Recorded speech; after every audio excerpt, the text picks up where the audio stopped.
నన్ను నన్ను చంపుతాను అని ప్రతిజ్ఞ చేశారట. చూడండి, మనం ఎప్పుడైనా ఎక్కడైనా ఎవరైనా కాలు జారితే తీసుకోవచ్చు, కానీ నోరు జారితే మాత్రం తీసుకోలేము. ఇంతకీ నేనెవరినో, నా పేరేమిటో మీకు తెలుసా? నేను చెప్పండి, నేనెవరని మీకు ఎలా తెలుస్తుందిలే. బయటి చెప్పినా నాకు మామూలు మనిషిని అని చెప్తారు, కానీ నేను మామూలు మనిషిని కాను. వధువులంతకన్నా కాను, గుండెలైన బంగారాది దేవుణ్ణి అంతకన్నా కాను. నిజం చెప్పాలంటే నా పేరు హిరణ్యకశిపుడు. హిరణ్య అనేది మీకు తెలుసుగా, అడవులోని పులులు సింహాలు కూడా నా పేరు వింటే తోక ముడుచుకొని పరిగెత్తాల్సిందే. ఇక కసికుడు నాలో కసిరేగిందంటే తుస్సుమనే త్రాసు పాములు కూడా తుస్సుమంటూ తన ప్రాణాలు తాను కాపాడుకోవటానికి ఒక దాంట్లో దూరాల్సిందే. ఇక అసలు విషయాలు కొత్త. శ్రీనారాయణ స్వామి నన్ను చంపుతానని ప్రతిజ్ఞ చేశారు కాదు. అందుకే మా నాన్న ఉద్దిపల్ల రంగరించి మరీ నాకు పోశారు. ఏమనో తెలుసా? ఒరేయ్, ఎవరైతే మీతో అన్యోన్యంగా ఉంటారో వాళ్ళకి మీ ప్రాణమైనా ఇచ్చేయరా అన్నారు. ఒకవేళ మీకు అన్యాయం తలపెడితే వాళ్ళ ప్రాణం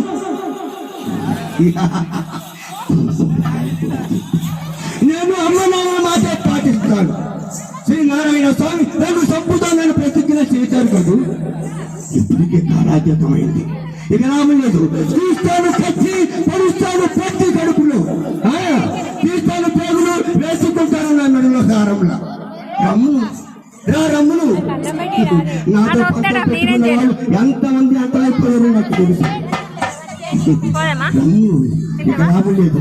నా ప్రేగులు ఆయన తీయడమో, ఆయన ప్రేగులు నేను తీయడమో ఏదో ఒకటి చేసుకోవాల్సిందే. రమ్ములు స్వామి, ఈ స్వామి పాదములు బంధించి కాలము చేసిన జన్మధన్యమి విమోచనమే. విశ్వవైకుడై స్వామి మాడనమే. సత్వముగా పెద్దము సాగగని భోగపాత్రాలు తీర్థాయు గిరి కలక్షీణలు.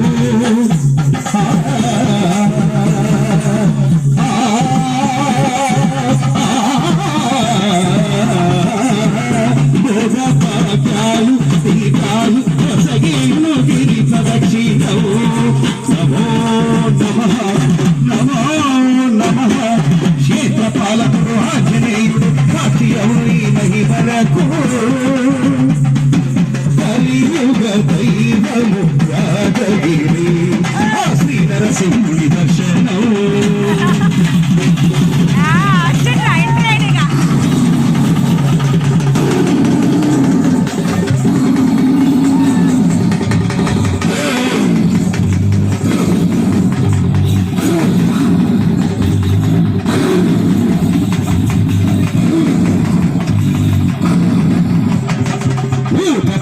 పిశాచరాక్షుల ప్రారధోలుని నామమే. శక్తులను ప్రాణామతులను అగ్రమణచ్చులు స్మరణమే. ప్రపంచబాల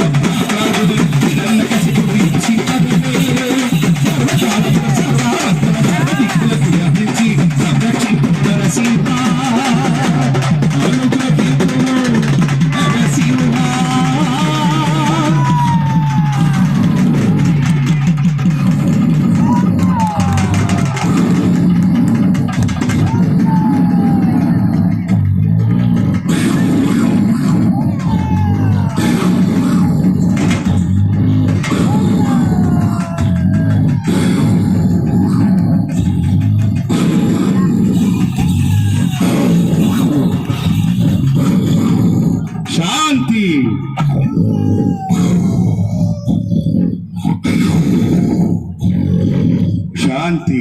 స్వామి నమో నరసింహ, నమో నరసింహ, నమో నరసింహ, నమో నరసింహ.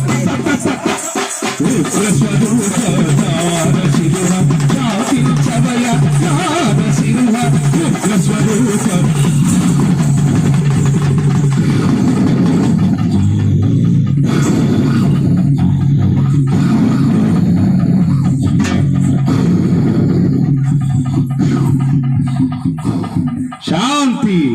స్వామి